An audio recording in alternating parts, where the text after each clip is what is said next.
it's possible that I've read every document with John Ware's name on it. I've searched dusty old books. I've read his daughter's letters. Did he strap himself to a wagon and pull the people that were in it home after their horses were struck by lightning? Did he discover oil in Alberta? Did a wild horse he was riding buck itself over a cliff into the river below? And did he rise up out of the river still in the saddle? I want to be the one that finds him. Take a giant magic eraser and swipe it across everything that's ever been said about him, edging closer to what is true. For today, here's what I've got. He was smart.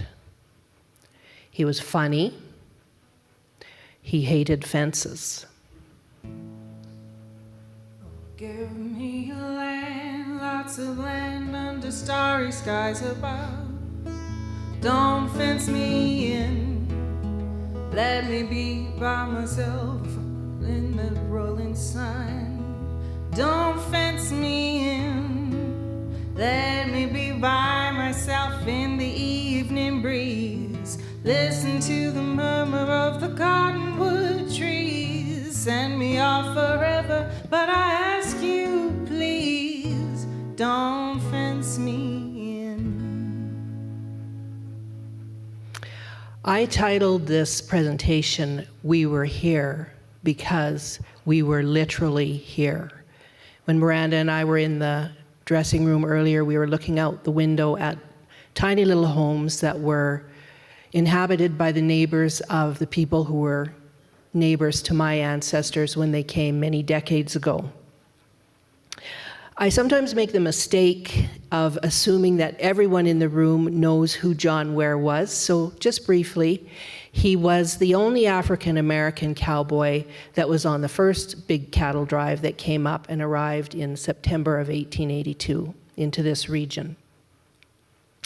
When I talk about we, as Jess pointed out, I am a descendant of 1910 Black pioneers, many of whom eventually came to Calgary and lived in this part of the city. John Ware was married to Mildred Lewis in a house that was about a block away, and the East Village was the home of my community as well. So we were literally here. I would really like to thank the National Music Center. I'm delighted to be here with Miranda and Jess Knights and Kat Hoven, who invited us to come, and of course the sponsors, and all of you who braved the very cold weather that we're having today.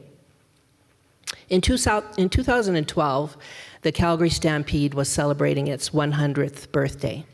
I bumped into a friend of mine, Tundi Duwato, who was at that time the artistic director of the African Festival and Presentation Society, and Tundi said, you know, we should make sure that John Ware is not forgotten in all the hullabaloo of this celebration, and I agreed. I had been gathering research about John Ware for many, many, many years, but up to that point I hadn't done anything with it. So I was invited to do a Black History Month presentation at the University of Calgary.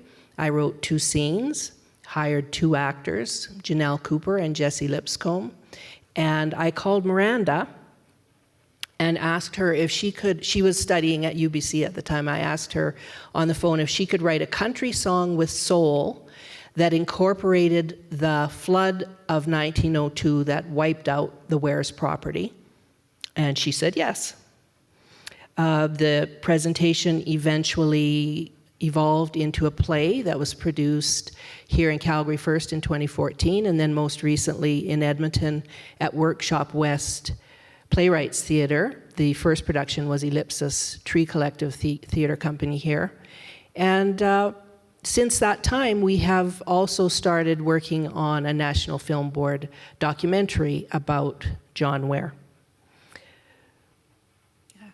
So, as has been mentioned, I'm Miranda Martini, and I'm a musician and songwriter here in Calgary, and I'm also Cheryl's daughter.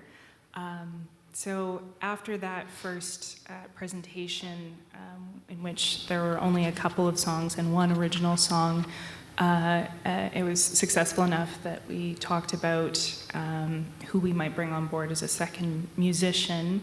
Cheryl had always pictured it as the sort of thing where there would be two musicians and they would weave quite organically throughout the play and the lives of the characters.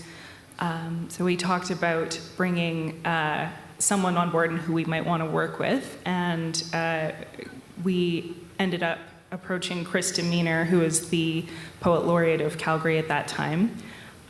We had both recently met him and really wanted to work with him and thought he would be a great fit for the project, and we were absolutely right. It was a real joy to work with him.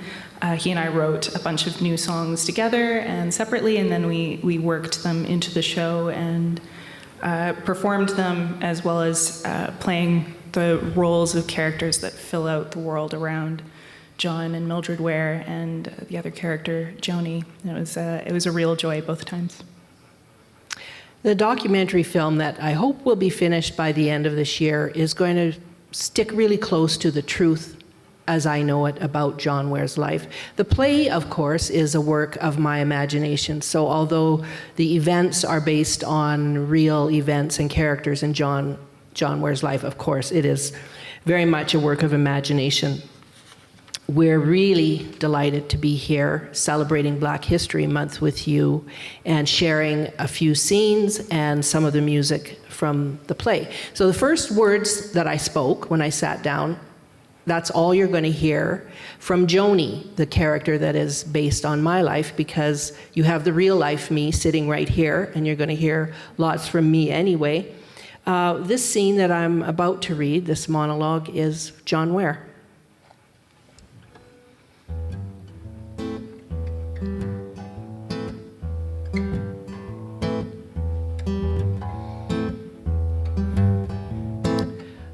My life was divided into four times, each time better than the one previous. When I was a boy, until I was a young man, somebody owned me. Somebody said they owned me. That was time one. Only good thing that can be said for time one was I learned my place. Top of the world, sitting in a saddle on top of the world. If you let a horse teach you, you'll know what you need to do and when you need to do it for the rest of your life. A horse will teach you everything you need. Balance, how to hold on. Satan is a liar and a conjurer too. You don't mind, he'll conjure you. If I could, I surely would stand on the rock where Moses stood.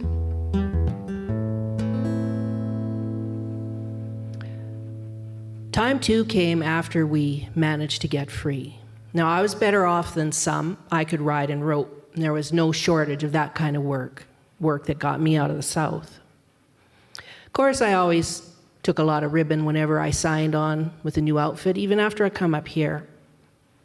There was always someone who thought they didn't want me to be their boss, and they always thought I was hard of hearing too. Couldn't hear them whispering. Look at this big old boy, greenhorn. Oh, looky here now. Boss is giving him Satan to ride. Hope he doesn't break his neck. They'd figure on teaching my uppity self a lesson for asking to join the crew by giving me the meanest horse in the corral. And I always went along too, playing dumb. What are these things here? Stirrups, you call them? What are they for? Every cowboy on the drive would be gathered around by the time I was finished my song and dance. They couldn't wait to see me get my tail bounced off a bronc that not one of them had been able to stick. But when I set my foot in that stirrup and swung myself up in the saddle, that was my glory. Up on a horse, the wilder the better. That was my glory. By the time I got through riding that son of a gun to a standstill, their grins was wiped off their faces. Of course, I'd climb down and laugh it off, shaking hands all around. Aw, dang, fellas, I knew you was just funnin'. But later on, when it was sleep time and nobody was looking, it was my turn to grin. Elijah, Elijah, Elijah.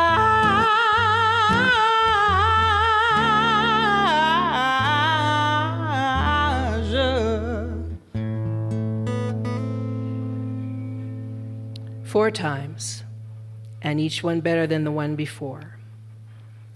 Time 3 was like when a filly's just been born, and she's laying down there in the straw in the mud, and she thinks that's all there is. But then an hour later, she's running and kicking like she's never going to stand still again. It was like everything I'd done before that was just pretend living. Up here, there was so much space and the big old sky and running water so clear, it hurt my eyes to look at it. And I made some good friends. Oh, sure, I met folks determined to trip me up. Even when I was promoted to roundup boss, there was always some dunderhead who couldn't bring himself to accept the fact of me telling him what to do.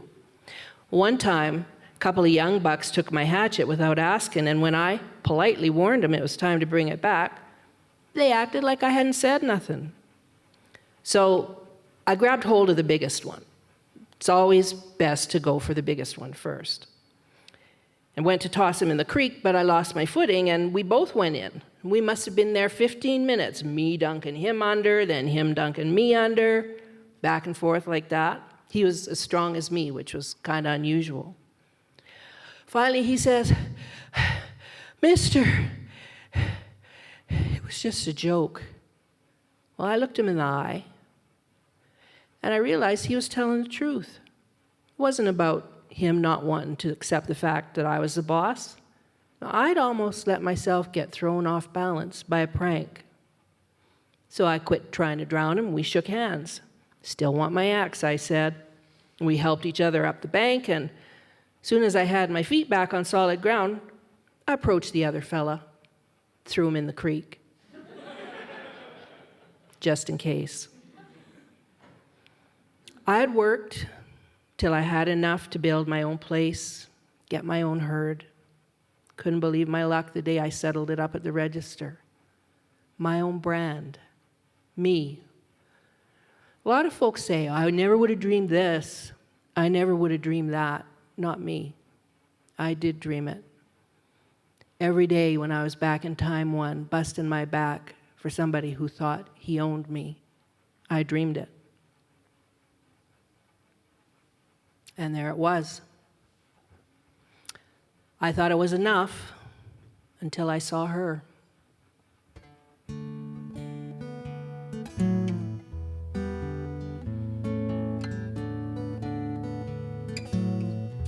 And this is Mildred.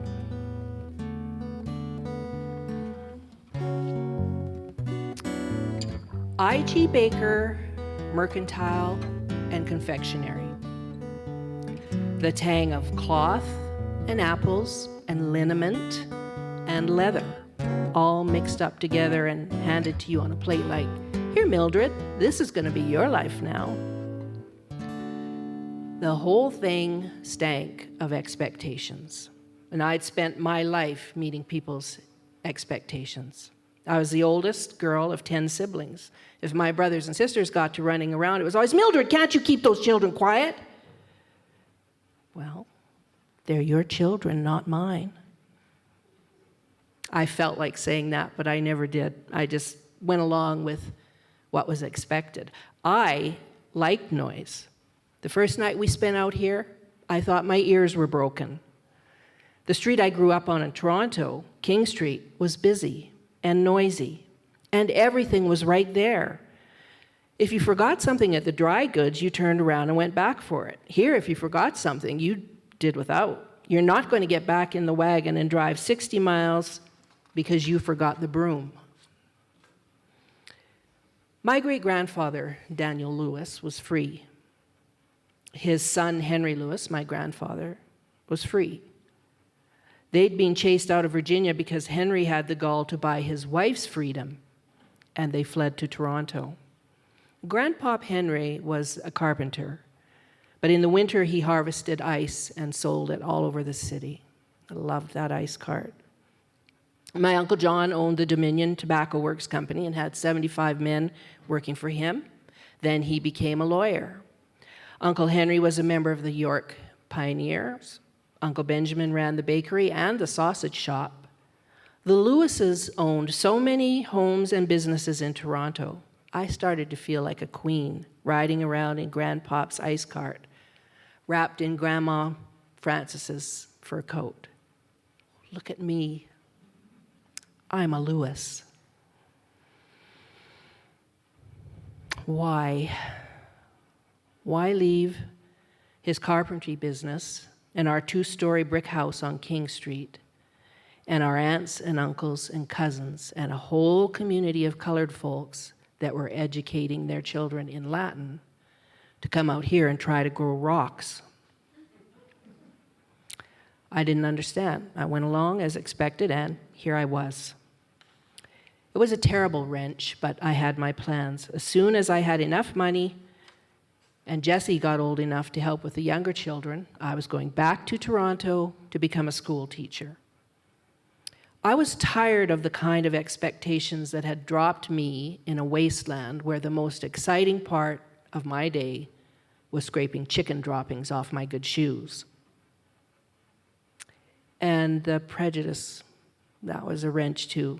Not that there wasn't prejudice in the East, but we had our own places. But every person I met here was talking about this John Ware. Have you met John Ware, Miss Lewis? They'd take one look at me. Say now, there's a fella you just got to meet, Miss Lewis. And then Mother started talking about we should meet this John Ware. Well, I knew what she was thinking. People in my family didn't just marry, they made good matches. It was the Lewis way. I reminded her of my plans to return to Toronto. No harm in meeting the man, honey, she said. Might as well make the acquaintance of all the good colored folks we can while we're here. After all the good colored folks we left behind in Toronto. I narrowed my eyes whenever she talked about him, behind her back. I was determined to dislike him. One day I went to I.G. Baker with Mother to buy muslin to make new curtains, and there he was. Big, clean, not rough and smelly like I'd been picturing him. Big hands, big shoulders. He was really big. So I thought, well, Mother's right. There's no harm in saying hello. So I did. I said, hello. Do you think it's going to rain like most people are saying it's supposed to do? And he opened his mouth, but nothing came out. He looked like he was about to faint. He was just so big.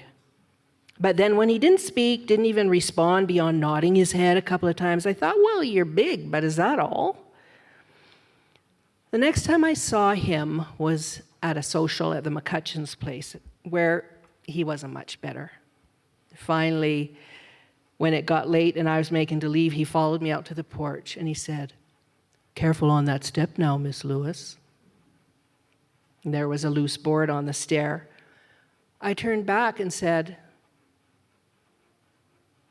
"Thank you, Mr. Ware. I will." I couldn't stop looking at him. I said to myself, "Mildred, you are in trouble." And I went home and sat down in the dirt behind the hen house and cried for 3 hours. Because what about my life? What about my plans?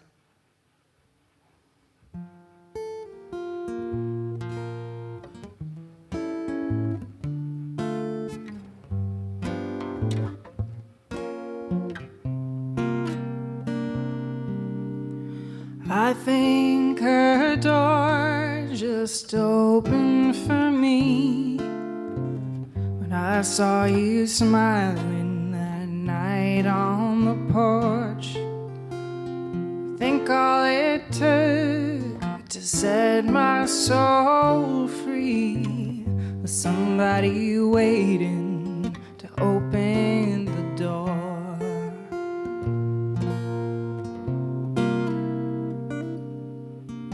I've never felt so far from Toronto. I've never felt so close to the stars. I think I could fly with your arm to hold on to a new little world that's just ours. We won't grow an orchard of peach trees in this cold ground so rich in love, but I can feel orange blossoms on the sweet breeze floating down from heaven above. I think a door just opened for good. I think my days of sorrow are past. Isn't it sweet to be understood? Isn't it sweet, this relief at last? Thank God Almighty, I found you at last.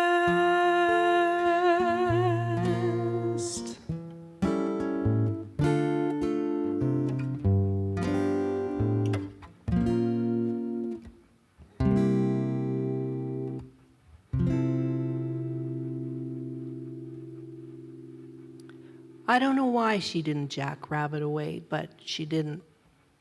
She stayed, and when I asked her, she said she'd have me. That was the beginning of time 4. So, time 4 in the show is when Mildred gets sick after she and John are married. And this is based on a real event that happened in John and Mildred's life. Mildred was very sick, and John needed to go to Calgary for her medicine. This is when they were living on their Duchess property near Brooks at the time. So it was 200 plus miles to Calgary, and there was a terrible, terrible storm that night. So John couldn't be persuaded to wait until morning. He was afraid that Mildred was dying. And he set out with his horse Buster for Calgary, caught the train into town, woke up the pharmacist to get medicine for Mildred, and then the train stopped running at that point. Everyone was told to bed down in Calgary that night. So John set out on foot because his horse wouldn't ride in that kind of storm, and he walked all 200 plus miles back to the property in a terrible storm. By the end, he was basically crawling on his hands and knees, and probably would have died if he hadn't accidentally stumbled over a dead cow, I think it was, that he recognized that he was on his property and he was almost home, and that's how he was able to find his way back. And he was able to get Mildred her medicine, and she lived. But that moment is very tense in the play, and I knew that it needed a piece of music that could match that tension and really allow the audience into that moment with John in this howling storm.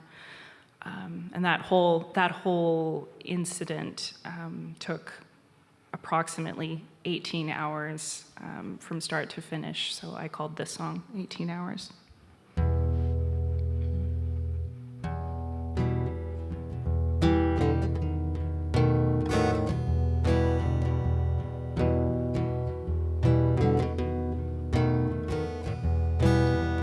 I was a child when I saw darkness fall on my old man. He said, my burden's great, but I'll still save you if I can. The dark it calls on me and it calls on greater men than you. Son, if you don't let go, it'll hold you down and take you to the years I lived since then. Don't seem real when I count them back. Just an endless tunnel, long and hard and black, until the day that she appeared and cooled my fevered brow. God, give me 18 hours to save her now.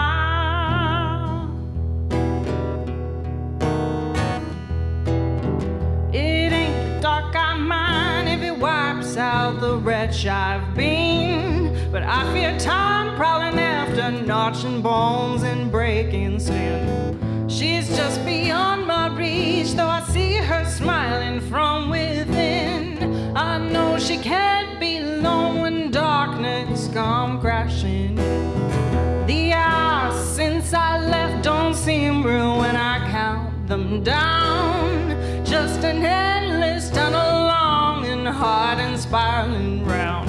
And at the end there is a silence that will hear no prayer. We all give our 18 hours in despair.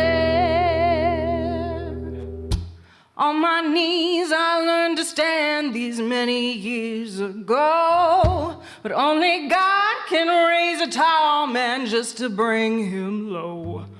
On my knees I see the end howling in ice and snow.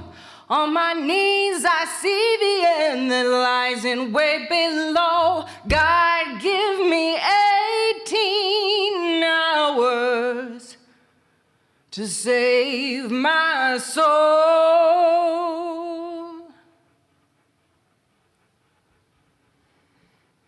It behooves me to correct one thing about your intro to that song. And it's totally my fault. When we were upstairs chatting and I said, Miranda, can you introduce that song?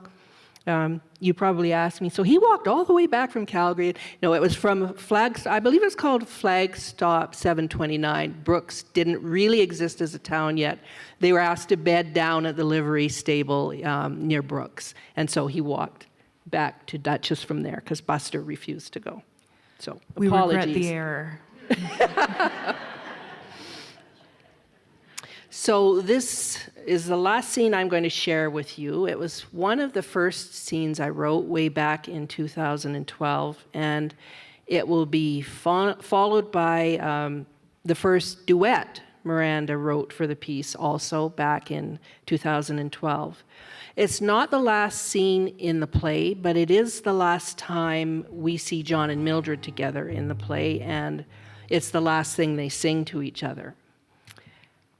Whenever I see a production of the play, or even when I'm watching rehearsal, this is how I leave myself, and it's always how I want to leave the audience, with John and Mildred alive and happy. And when I see this scene, they are alive and they are together and they are happy. I always want it to be the last image that the audiences take away from their lives. Now you'll have to bear with both Miranda and me as I'm reading a scene that's meant for two people and she's singing a duet by herself, but hopefully you'll be able to follow along with us.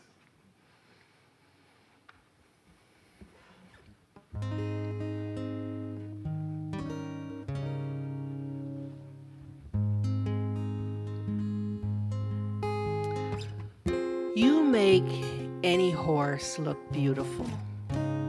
You hate horses. I don't hate horses. Millie, you've lived on a ranch 13 years and have never come within 2 feet of a horse. I don't like them.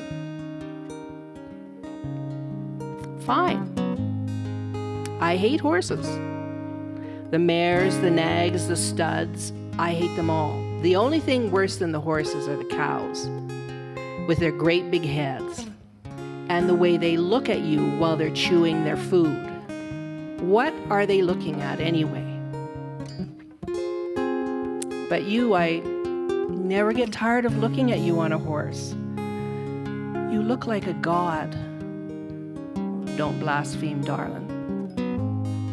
Well, you do. No wonder we have all these children. Those days when I have a pie in the stove and I come to the porch looking for you because you said you'll go out to the cellar and get me some potatoes so I can start supper. And there you are in the paddock, forgot about the potatoes, and riding one of those big old broncs. And you know I'm mad. And I get my hands on my hips, ready to holler, but before I can get to hollering, I find myself just watching you. And before I know it, I'm saying to myself, if that isn't the prettiest man I ever did see. Do you notice how life gets harder when you have more to live for? Days of worry, nights of prayer, fathoms deep in mud and soil. I see in the lines upon your face, dear, that sweet girl I built a life for. Now a woman worn with patience, baptized in the flood and toil.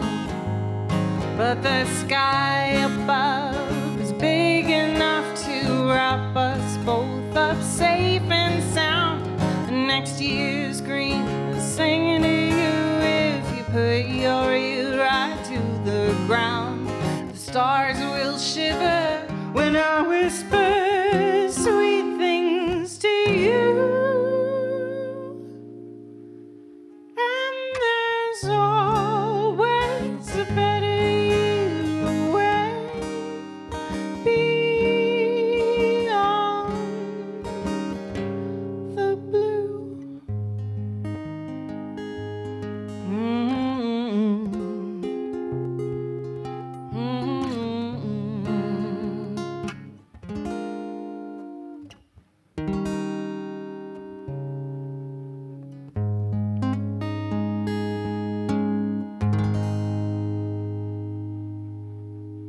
Can we reach? Thank you.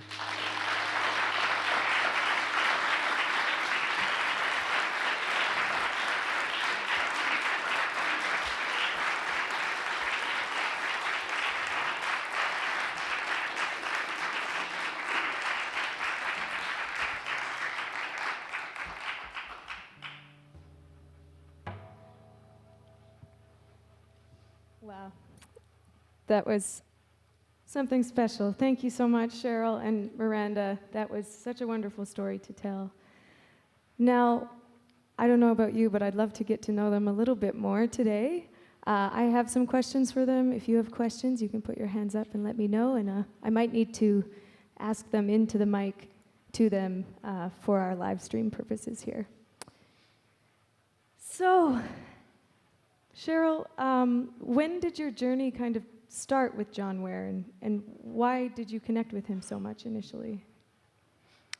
Well, I was born in Calgary. I grew up here, and my brother and I, Richard, um, we loved horses, we loved cowboys, we loved the mystique of this place more than any other kids I knew.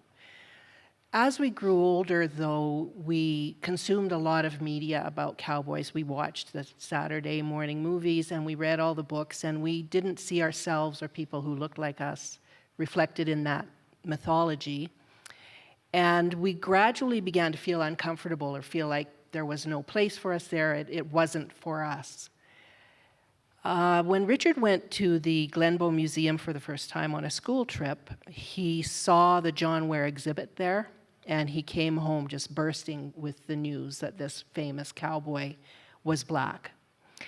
And that was the beginning of a kind of a healing process I was going through, or that I eventually went through, that allowed me to connect and marry those two aspects of my identity that I had thought were incompatible. So that was the beginning. When I grew up and knew that I wanted to tell stories about us and our community that weren't there for me as a kid, John Ware was one of the first stories that I began to collect data about. As I moved along in my career, I came to believe that John Ware will never be forgotten. I believe that's true, and there were many, many other people whose stories had been forgotten. So I was very busy telling those stories, but very grateful for Tundi, who reminded me in 2012 that it was time to dust off all my John Ware files and start putting some together. So that's kind of a little bit of how my journey with him started. That's amazing. I'm definitely grateful to hear this story and hear your perspective. Miranda, how was it working with your mom on a production? It was a blast. I've worked with her on a number of projects before then and since, and we're great collaborators. And this is definitely sort of the crown jewel of our collaborations so far. It's very easy to work together and to give honest feedback. Giving honest feedback has never really been a problem before. So it was an easy transition to a professional setting.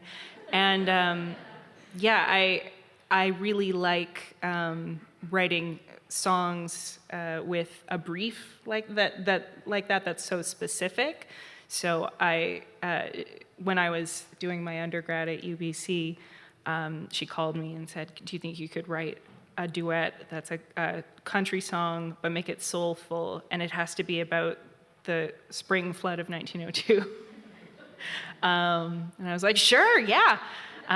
And it's kind of worked that way for all of the songs since. It was just very easy to get inspiration from something, from a subject that was so close to both of us.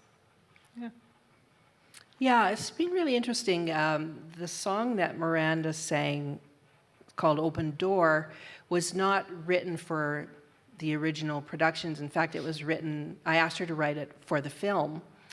And I was listening to it the other day when I was preparing for this presentation and asked her if she would sing it here. That was the first time I've ever heard it performed publicly, so that was kind of really a premiere, great. I guess. Yeah, world premiere. And I was saying to her as I was listening to it that I realized it was not just a song about John and Mildred, it was also a song about me and about how much John Ware opened a door in my life to so many things, and about how working on this production has opened so many doors professionally. So I feel like there's almost an intangible element that comes into our collaborations. Perhaps it's because we know each other well. We share a love of the same history. I don't know if you quite share my love of horses and cowboys and all that. I think they're fine. You're more of a Mildred, I see. But yeah, it's been a very satisfying collaboration. Well, we feel exceptionally fortunate to have this today and to have this be our marquee event in February and for our Scotiabank Backbeat program. I probably can take a few questions from the crowd if there's anybody that has any burning questions. Yes, my friend. Well, I'd like to thank you for your presentation. Very nicely done. Very nice voice you have. Thank you. This is going beyond your story. Like I've read the book on John Ware, assuming how he came to Canada, and the unfortunate way he passed away was kind of ironic. He did pass away riding a horse and tumbling off, horse stomach. But have you carried on your research into John Ware's family and kind of where his children have branched out? Yes, thank you for that question. Absolutely. He had 5 children. Do we want to repeat it into the mic? Did everybody hear that? The question was about whether I've carried on my research into John Ware's family as well.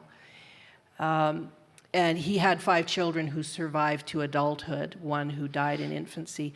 Unfortunately, none of his children had children, so there are no living descendants of John Ware. That's really sad.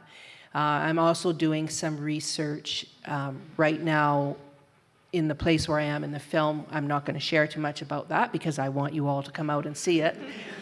Don't want any spoilers, but I'm just trying to find out more about his life before he crossed the border on September 25th of 1882.